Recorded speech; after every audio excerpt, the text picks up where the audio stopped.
ایک عدالت جو ہے وہ ناقابل ضمانت وارنٹ گرفتاری نکال رہی ہے ایک شخص کی، لیکن وہی شخص ایک دوسرے کورٹ کے اندر موجود ہے۔ شہزاد اکبر صاحب پاکستان تحریک انصاف کے جو رہنما ہیں، حملہ آور نے میرے اوپر تیزابی محلول پھینکا، کالا جادو مرد آباد، کالا جادو مرد آباد۔ یہ مظاہرین کون تھے؟ یہ اتنے ہائی سیکیورٹی ایریا کے اندر کس طرح آ گئے؟ السلام علیکم ناظرین، میں ہوں منصور علی خان، اپنے ڈیجیٹل چینل کے اوپر آپ کو خوش آمدید کہوں گا۔ آج نواز شریف صاحب کے حوالے سے بڑا ایک اہم دن تھا، آج ان کی اپیلوں کی سماعت تھی، اس کی اپڈیٹس بھی آپ کو دیتے ہیں۔ ساتھ ہی ساتھ بشریٰ بی بی کے ساتھ آج ایک بدتمیزی کی گئی ہے، اور میں لفظ بدتمیزی استعمال کر رہا ہوں۔ معاملہ کیا ہے، واقعہ کیا ہے، اس کی تفصیلات بھی آپ سے شیئر کرتے ہیں۔ اور پاکستان تحریک انصاف کے ایک رہنما کے اوپر ایسڈ پھینکنے کی کوشش ہوئی ہے، اس کی ڈیٹیلز بھی آپ کے ساتھ شیئر کرتے ہیں، لیکن آپ سے پہلے یہ ریکویسٹ ہے کہ چینل کو سبسکرائب ضرور کیجیے اگر آپ نے ابھی تک سبسکرائب نہیں کیا ہوا، بیل آئیکن پریس کیجیے اور آل ویڈیوز کو پریس کیجیے اگر آپ ہمارے نوٹیفیکیشنز حاصل کرنا چاہتے ہیں، اور اگر آپ کو ویڈیو پسند آئے تو اسے لائک اور شیئر ضرور کیجیے گا۔ خبریں کافی زیادہ ہیں تو میں جلدی ان کو کور کرتا ہوں۔ ایک تو جناب ایک اور کرکٹر اور ایک سابق کپتان جو ہے وہ میدان میں اترنے کے لیے تیار ہیں، بلکہ آ چکے ہیں، اور بنگلہ دیش کی حکمراں جماعت عوامی لیگ اس نے یہ اناؤنس کیا ہے کہ جناب بنگلہ دیش کی کرکٹ ٹیم کے کپتان شکیب الحسن جو ہیں وہ الیکشن لڑنے والے ہیں، ان کی ٹکٹ کے اوپر الیکشن لڑنے والے ہیں، اور 7 جنوری کو عام انتخابات میں وہ حصہ لے رہے ہیں۔ یہ خبر ویسے پہلے آ چکی ہے، لیکن اب اس کی باقاعدہ طور پہ تصدیق ہو گئی ہے۔ اپنے آبائی ضلع ماگورا 1 کے حلقے سے وہ الیکشن لڑیں گے، اور کرکٹ کے وہ کنٹینیو کرتے ہیں یا نہیں کرتے، اس حوالے سے اب تک کلیئرٹی نہیں آئی ہے۔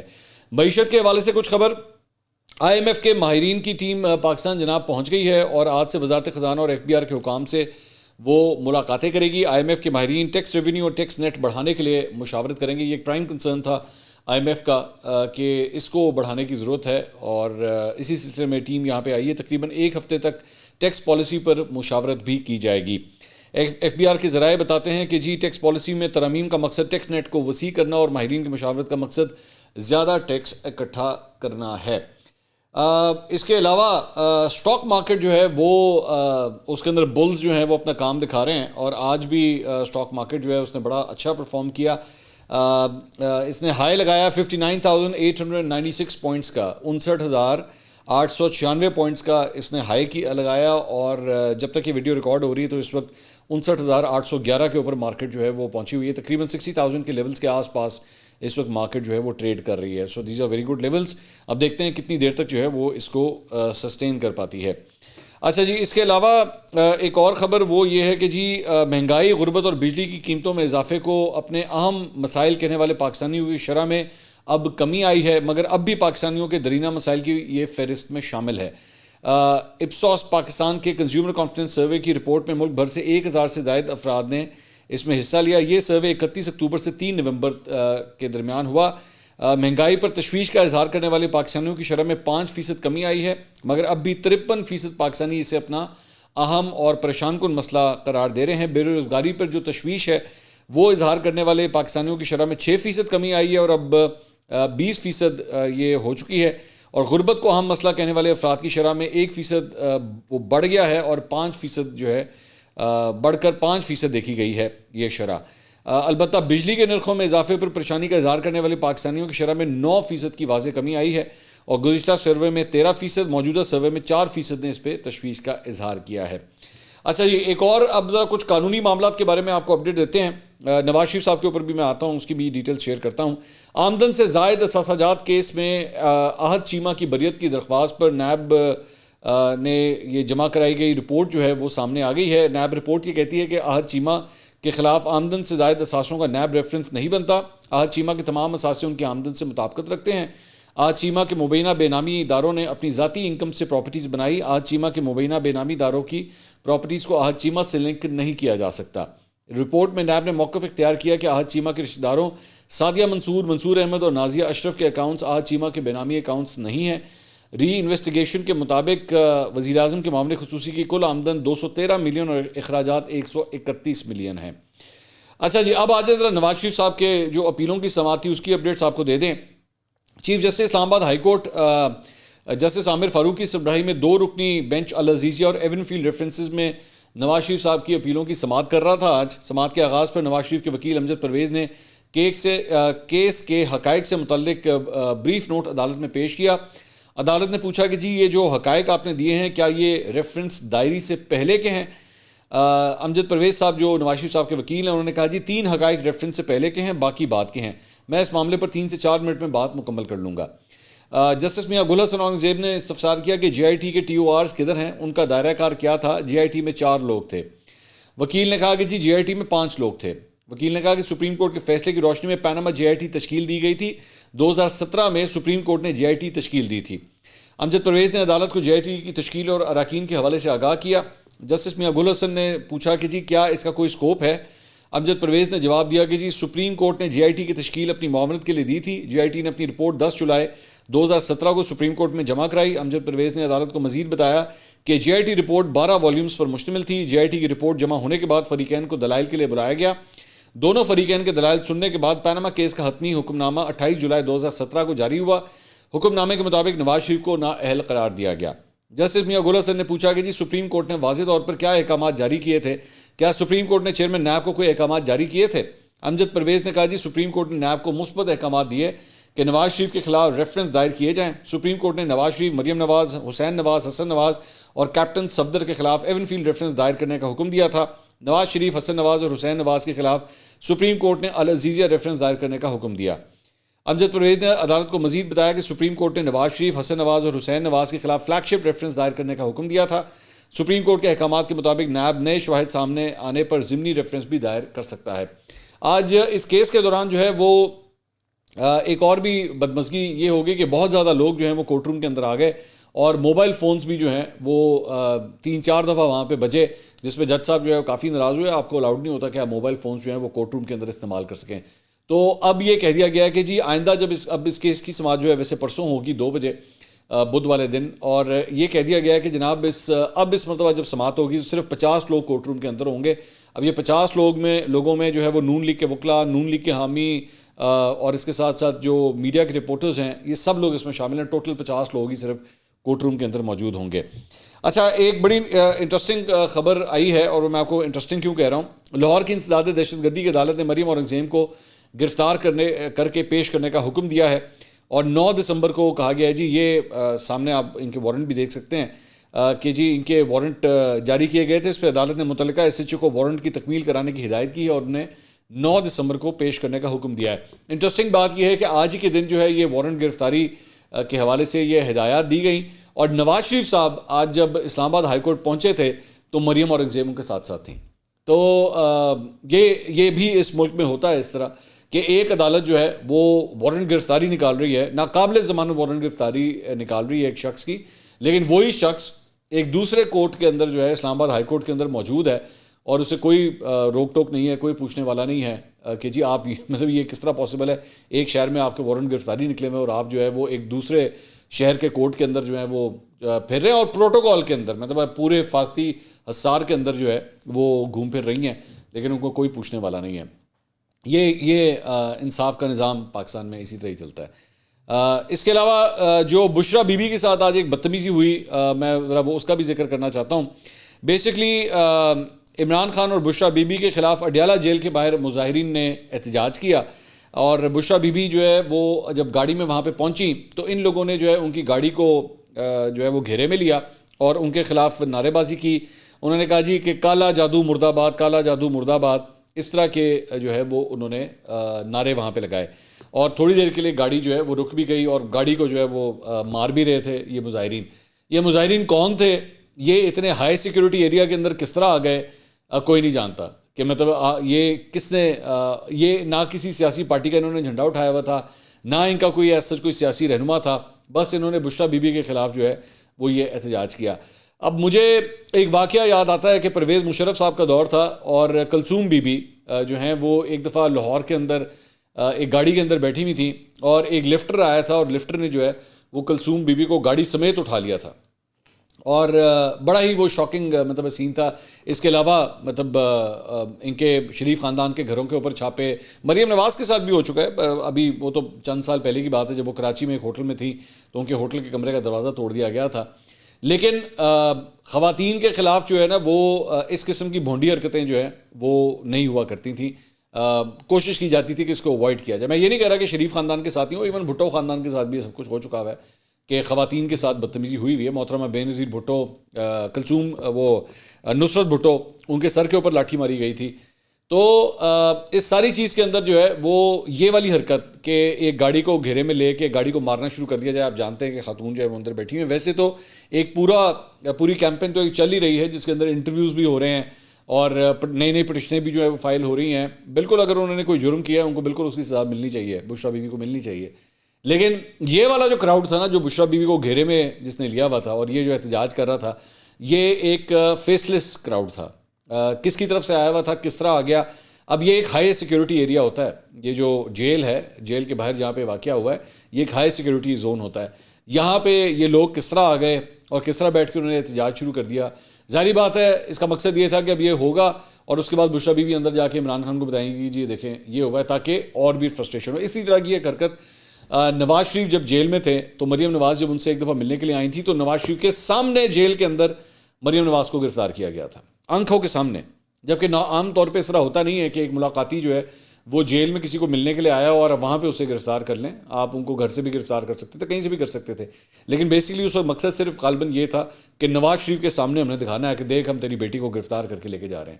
تو بات وہیں پہ آ چکی ہے. اب ظاہری بات ہے اس کے اوپر لوگ کہیں گے کہ جناب جب یہ سب کچھ عمران خان کے دور میں ہوتا تھا تو پھر ٹھیک ہے, آج بھی یہ سب کچھ ہے, آج بھی حلال ہے یہ سب کچھ, آج بھی بالکل ٹھیک ہے. بات یہ ہے کہ نہ یہ اس وقت ٹھیک تھا نہ یہ آج ٹھیک ہے. اصل بات یہ ہے یہ پولیٹیکل جو وکٹمائزیشن ہے نا, یہ نہ اس وقت صحیح تھی نہ آج صحیح ہے. یہ منافقت ہوگی اگر یہ کہا جائے کہ جناب اس وقت غلط تھا آج ٹھیک ہو رہا ہے جو کچھ ہو رہا ہے. ان لوگوں کے ساتھ یہی ہونا چاہیے. نہیں, ہم سیاسی جماعتوں کے ساتھ, سیاسی رہنماؤں کے ساتھ نہیں کھڑے ہوتے, قانون کے ساتھ کھڑے ہوتے ہیں. اور اگر قانون یہ کہتا ہے کہ یہ چیز غلط ہے تو پھر وہ غلط ہے. تو افسوسناک مناظر تھے یہ جو دیکھنے کو ملے, میں یہی کہہ سکتا ہوں. اچھا جی, اڈیالہ جیل میں القادر پراپرٹی ٹرسٹ اور 190 ملین پاؤنڈ کیس کی سماعت میں جج محمد بشیر نے کی. عمران خان کی اہلیہ بشریٰ بیوی, بہن علیمہ خان اور عظمیٰ خان بھی کمرہ عدالت میں موجود تھی. اس کے علاوہ نیب پروسیکیوٹر مظفر عباسی کی سربراہی میں 5 رکنی ٹیم بھی اڈیالہ جیل پہنچی. عدالت نے عمران خان کے مزید جسمانی ریمانڈ کی سزا مسترد کر دی اور عمران خان کو جوڈیشل ریمانڈ پر جیل بھیج دیا. تو یہ ایک ڈیولپمنٹ ہوئی ہے کہ نیب کو عمران خان صاحب کا مزید جسمانی ریمانڈ آج نہیں مل سکا اور اب جوڈیشل ریمانڈ پر جو ہے انہیں جیل بھیج دیا گیا. جوڈیشل ریمانڈ جب نارملی دیا جاتا ہے 1 دفعہ 2 دفعہ 3 دفعہ جوڈیشل ریمانڈ دینے کے بعد جو ہے آپ کی ضمانت جو ہے پھر بھی نسبتاً ہو سکتی ہے, ایزیئر ہو جاتی ہے. اب دیکھتے ہیں کہ عمران خان صاحب کو ریلیف جو ہے وہ ملتا ہے یا نہیں ملتا. اس کے علاوہ فواد چودھری کی جیل میں سہولتیں, وکلا اور فیملی ارکان سے ملاقات کی اجازت دینے سے متعلق درخواست پر جسٹس میاں گل حسن اورنگزیب نے سماعت کی. گزشتہ سماعت پر عدالت نے چیف کمشنر کے خلاف توہین عدالت کارروائی کا اندیہ دیا تھا. عدالتی حکم پر چیف کمشنر اسلام آباد کیپٹن ٹائٹ انوار الحق اسلام آباد ہائی کورٹ میں پیش ہوئے. چیف کمشنر نے فواد چودھری کی درخواست پر عمل درآمد کی رپورٹ جمع کروا دی. انہوں نے بتایا کہ فواد چودھری کو جیل میں بہتر کلاس دے دی گئی ہے, فیملی اور وکلا سے ملاقات کی بھی اجازت مل گئی ہے. چیف کمشنر کی رپورٹ کے مطابق فواد چودھری اور ان کی اہلیہ سے جیل میں علیحدگی میں ملاقات کرانے کی اجازت ہوگی. عدالت نے فواد چودھری کو جیل مینول کے مطابق طبی سہولتیں بھی فراہم کرنے کا حکم دیا. جسٹس میاں گل حسن اورنگزیب نے ڈپٹی سپرنٹینڈنٹ اڈیالہ جیل سے کہا کہ ڈپٹی سپرنٹینڈنٹ صاحب درخواست گزار کا وقار ملحوظ خاطر رکھا جائے. آصف علی زرداری اور بے نظیر بھٹو کو بھی فیملی اور وکلا سے ملاقات سے روکا جاتا تھا. ایسے واقعات آپ کے افسروں کے لیے شرمندگی کا باعث بنتے ہیں. اس کے علاوہ سٹی کورٹ میں پیشی پر لائے گئے حسان نیازی کو فرار کرانے کے معاملے پر سماعت ہوئی. عدالت نے استحکام پاکستان پارٹی کے رہنما علی زیدی کو اشتہاری قرار دے دیا. عدالت نے علی زیدی کے خاکے اویزہ کرنے کا حکم دیتے ہوئے تفتیشی افسر سے ملزم کی منقولہ اور غیر منقولہ جائیداد کی تفصیلات بھی طلب کر لیں. دوسری جانب مقدمے میں نامزد حلیم عادل شیخ عدالت میں پیش ہوئے. عدالت نے حلیم عادل شیخ پر فرد جرم عائد کرنے کے لیے 9 دسمبر کی تاریخ مقرر کر دی ہے. شہزاد اکبر صاحب پاکستان تحریک انصاف کے جو رہنما ہیں, انہوں نے آج ایک ٹویٹ کیا اور بڑا ہی خوفناک ٹویٹ ہے. فرماتے ہیں کہ کل شام برطانیہ میں مجھ پر میرے گھر جہاں میں اپنے بچوں کے ساتھ مقیم ہوں حملہ کیا گیا. حملہ آور نے میرے اوپر تیزابی محلول پھینکا اور فرار ہو گیا. پولیس اور ایمرجنسی سروسز بر وقت موقع پر پہنچی کیونکہ پہلے سے پولیس تھریٹ سے آگاہ تھی. اللہ کا شکر ہے کہ حملہ آور پوری طرح سے کامیاب نہ ہوا اور انشاءاللہ میرا حوصلہ اور عزم برقرار ہے اور رہے گا اور ظالم اپنے ارادوں میں کامیاب نہ ہوں گے اور انشاءاللہ جلد بے نقاب بھی ہوں گے. میری اہلیہ اور بچوں کو نقصان نہیں پہنچا, میں زخمی ہوا ہوں, میری حالت خطرے سے باہر ہے. تو یہ یو کے اندر جو ہے وہ کون شخص ہے جس نے ایسی حرکت کی ہے کہ جا کے کوئی کیمیکل سپرے ہے یا کیمیکل مواد ہے یا پاؤڈر ہے جو شہزاد اکبر کے اوپر جو ہے وہ اس طرح پھینکا گیا ہے، لیکن وہ کہہ رہے ہیں کہ میں معمولی زخمی ہوا ہوں، لیکن اوورآل جو ہے میں ٹھیک ہوں۔ اچھا، ایک اور ڈسکشن شروع ہو چکی ہے میڈیا کے اندر جو ہے وہ میں نوٹ کر رہا ہوں، وہ آ رہی ہے، اور میں بلکہ اس کے اوپر آپ کو اپنے کبوتر کی تھوڑی سی خبر بھی دوں گا کہ اس خبر میں کچھ اب مجھے جو ہے نا تو ہلکا پھلکا دھواں اٹھتا ہوا دکھائی دے رہا ہے۔ میں ہلکا پھلکا ہی فی الحال کہوں گا، اور میں وجہ بتاتا ہوں کیوں۔ سہیل وڑائچ صاحب نے ایک کالم لکھا ہے، پہلے میں ذرا وہ آپ کے ساتھ شیئر کرنا چاہوں گا۔ اس میں وہ کہتے ہیں کہ میں بار بار کہہ رہا ہوں کہ اہل سیاست اور اہل بست و کشاد یہ سوچیں کہ کھلاڑی خان کا کیا کرنا ہے۔ اس مسئلے کے حل کے بغیر سیاسی بحران سے نکلا نہیں جا سکتا۔ سیاسی بحران کی سنگینی اپنی جگہ آج بھی موجود ہے، لیکن لگ رہا ہے کہ پاکستان معاشی بحران سے نکلنے کی طرف رواں دواں ہے۔ گزشتہ روز نگراں وزیر اعظم، چیف آف آرمی اسٹاف اور پنجاب کے وزیر اعلیٰ سمیت ایک وفد خلیجی ممالک کے دورے پر گیا ہے۔ امید ظاہر کی جا رہی ہے کہ 2 خلیجی ممالک 20 سے 25 ارب ڈالر کی سرمایہ کاری کریں گے۔ اگر یہ اعلان سامنے آ جاتا ہے تو اس کے بڑے واضح سیاسی اور معاشی اثرات ہوں گے۔ معاشی طور پر اس سے ڈالر کمزور اور روپیہ مضبوط ہوگا، اسٹاک مارکیٹ تیز ہوگی اور مجموعی طور پر پاکستانی معیشت دباؤ سے نکل کر صحت مندی کی طرف چل پڑے گی۔ افواہ یہ بھی ہے کہ معیشت میں بہتری کے بعد فروری الیکشن میں تاخیر ہو سکتی ہے، کیونکہ سوچا یہ جا رہا ہے کہ اگر فروری میں الیکشن ہو گیا تو معاشی بہتری میں ایک وقتی وقفہ آ سکتا ہے۔ یہ بھی کہا جا رہا ہے کہ ابھی تحریک انصاف کے سیاسی ابھار کا مکمل تدراک نہیں ہو سکا ہے۔ کہا جا رہا ہے کہ انتخابات فروری سے اگست ستمبر تک لے جائے جا سکتے ہیں۔ انتخابات کی تاخیر کے حوالے سے فیصلہ کیا گیا تو 2 رکاوٹیں سامنے آ سکتی ہیں، پہلی عدالتی اور دوسری سیاسی۔ سننے میں آیا کہ ابھی تک عدالتی رکاوٹ برقرار ہے اور اس سے ڈیل کرنے کی کوشش کی جا رہی ہے۔ سیاسی رکاوٹ کے حوالے سے کہا جا رہا ہے کہ پی ڈی ایم کی 2 بڑی جماعتوں کو اس تاخیر پر اعتراض نہیں ہوگا۔ یہاں تک تو افواہ تھی، اب اس افواہ کا تجزیہ بھی ضروری ہے۔ اگر واقعی انتخابات ملتوی ہوئے تو جمہوری عناصر کو شدید مایوسی ہوگی۔ فاضل جلد صاحبان پہلے ہی یہ سوال اٹھا رہے ہیں کہ 90 دن سے زیادہ تاخیر کی گئی۔ انہوں نے 8 فروری کو بھی یہ قبول کیا کہ وہ مزید تاخیر کیسے قبول کر سکیں گے۔ معاشی بحران سے نکلنے اور خلیجی ممالک سے اربوں ڈالر ملنے کی خبریں بڑی خوش آئند ہیں، لیکن یہ یاد رکھنا چاہیے کہ معاشی بحران سیاسی بحران سے جڑا ہوا ہے۔ اگر ہم معاشی بحران سے نکل گئے اور سیاسی بحران بدستور رہا تو ملک عدم استحکام کا شکار ہی رہے گا۔ دنیا بھر کے ترقی یافتہ اور ترقی پذیر ممالک کی خوشحالی کا راز یہ ہے کہ عوامی حمایت سے دیرپا معاشی پالیسیاں بنائی جاتی ہیں۔ اب ضرورت اس بات کی ہے کہ پاکستان کی سیاسی جماعتیں دیرپا اور دور رس معاشی چارٹر پر متفق ہوں، تاکہ اگر کوئی سیاسی بحران آ بھی جائے تو اس سے معیشت متاثر نہ ہو۔ نون ہو یا پیپلز پارٹی، جمعیت علماء اسلام ہو یا پی ڈی ایم کی دوسری جماعتیں، انہیں اپنے سیاسی مفادات کے ساتھ ساتھ اپنے مخالف کھلاڑی خان کے مستقبل کے بارے میں بھی یہ فیصلہ کرنا ہوگا۔ ان کا یہ کہنا کہ مقتدرہ اور کھلاڑی کی آپس کی لڑائی ہے، درست موقف نہیں ہے، کیونکہ کھلاڑی خان کے ساتھ عام لوگ بھی ہیں، ایک بڑی جماعت بھی ہے، اس کے مستقبل پر سب کو رائے دینی چاہیے۔ دوسری طرف تحریک انصاف کو بھی سوچنا چاہیے کہ پاکستان میں صرف مقبولیت کافی نہیں، قبولیت بھی ضروری ہوتی ہے۔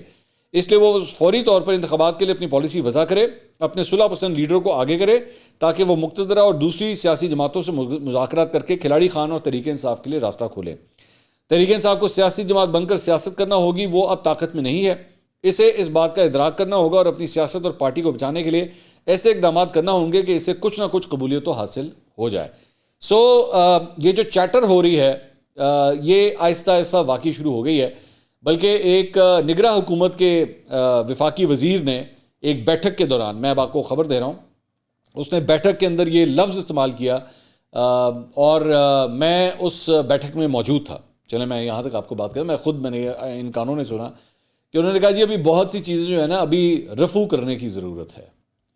تو اس سے مجھے کچھ ہنٹس ایسے آئے کہ جیسے معاملہ جو ہے نا وہ واقعی یہ سوچا جا رہا ہے کنسرن کوارٹرز کے اندر کہ الیکشنز جو ہے نا ہو سکتا ہے ڈیلے کر دیے جائیں۔ یہ میں آپ کو بڑی اہم بات کہہ رہا ہوں، کیونکہ میں یہ نہیں کہہ رہا یہ کہ یہ ڈیسائیڈ ہو گیا ہے یا یہ ہونے جا رہا ہے۔ میں بڑا کلیئرلی آپ کو کہتا ہوں، نہ یہ میں کہہ رہا ہوں کہ یہ ڈیسائیڈ ہو گیا ہے، نہ میں یہ کہہ رہا ہوں کہ یہ ہونے جا رہا ہے۔ میں یہ کہہ رہا ہوں یہ چیٹر ہو رہی ہے، اور یہ اہم کوارٹرز کے اندر یہ چیٹر ہو رہی ہے۔ بس میں صرف اس حد تک کی بات کو رکھوں گا۔ حذیفہ رحمان ہے، ویسے تو ایک صحافی ہیں لیکن یہ شہباز شریف صاحب کے بڑے قریبی ہیں، مطلب بہت ہی قریبی سمجھے جاتے ہیں۔ تو شہباز شریف صاحب مطلب ان کے گھر بھی چکر لگا چکے ہیں، مطلب اب آپ اندازہ کر سکتے ہیں کہ ان کی قربت کتنی ہے ان کے ساتھ، اور یہ فخری انداز میں لوگوں کو بتاتے بھی ہیں کہ میں شہباز شریف کے بہت قریب ہوں۔ انہوں نے ایک کالم لکھا ہے، اب اس کی ذرا جھلک سنیے۔ فرماتے ہیں جی عام انتخابات میں تاخیر کی خبریں ایک مرتبہ پھر اسلام آباد میں زیر گردش ہیں۔ انتخابات میں ابتدائی طور پر 1 ماہ تاخیر کی تجویز دی جا رہی ہے۔ خیبر پختونخوا اور بلوچستان کے علاقوں میں سردی کی شدت کو جواز بنایا جا رہا ہے۔ رائے ہموار کی جا رہی ہے کہ فروری کے پہلے ہفتے میں فاٹا اور بلوچستان کے بیشتر علاقوں نے برف کی چادر اوڑھ رکھی ہوئی ہے. قوی امکان ہے کہ ان حلقوں کے لوگ عام انتخابات میں حصہ لینے سے محروم رہ جائیں، اس لیے عام انتخابات میں 1 ماہ کی مزید تاخیر کرنے میں کوئی حرج نہیں. بہرحال اس سارے معاملے میں چیف جسٹس قاضی فائزی سے صاحب سب سے بڑی رکاوٹ نظر آ رہے ہیں. اگر سیاسی جماعتوں کو آن بورڈ لے بھی لیا جائے تب بھی سپریم کورٹ انتخابات میں تاخیر کا راستہ دیتی ہوئی نظر نہیں آ رہی. بہرحال سیاسی جماعتوں کی اولین ترجیح فوری عام انتخابات کا انعقاد ہونا چاہیے، لیکن بدقسمتی سے ابھی تک سیاسی جماعتوں کی ترجیحات میں یہ شامل نہیں ہے. اسلام آباد میں اس قسم کی خبریں بھی گردش کر رہی ہیں کہ نگراں وزیر اعظم میں بھی تبدیلی لائی جا سکتی ہے. گو کہ آئینی گنجائش نہ ہونے کے برابر ہے، لیکن اگر نگراں وزیر اعظم کسی بھی وجہ سے مستعفی ہو جائے تو اپوزیشن لیڈر اور حزب اقتدار دوبارہ نئے نام الیکشن کمیشن کو بھیج سکتی ہے.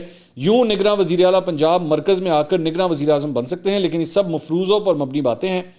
اسلام آباد کے سنجیدہ حلقوں میں ان سب باتوں کی بازگشت شدت سے سنائی دی جا رہی ہے. تاہم ہم سب کو یاد رکھنا چاہیے کہ عام انتخابات میں تاخیر پاکستان کو ایک ایسی گلی میں دھکیلتی چلی جائے گی جس میں آگے کنواں اور پیچھے کھائی ہوگی. مسلم لیگ نون موجودہ حالات میں سب سے بڑی سیاسی سٹیک ہولڈر ہے. اس کی اپنی سیاسی بقا اسی میں ہے کہ بر وقت عام انتخابات کرا دیے جائیں. عمران خان کی سزاؤں اور بیلٹ پیپر پر بلے کے نشان کو جواز بنا کر عام انتخابات میں تاخیر ملک کے لیے بہت نقصان دہ ہوگی. تو میں نے جیسے آپ سے کہا تھا کہ انہوں نے کہا جی سب سے بڑے سٹیک ہولڈر ہیں، تو now you can understand what I am trying to tell you. اگلی ویڈیو میں آپ سے دوبارہ ملاقات ہوگی. اللہ حافظ.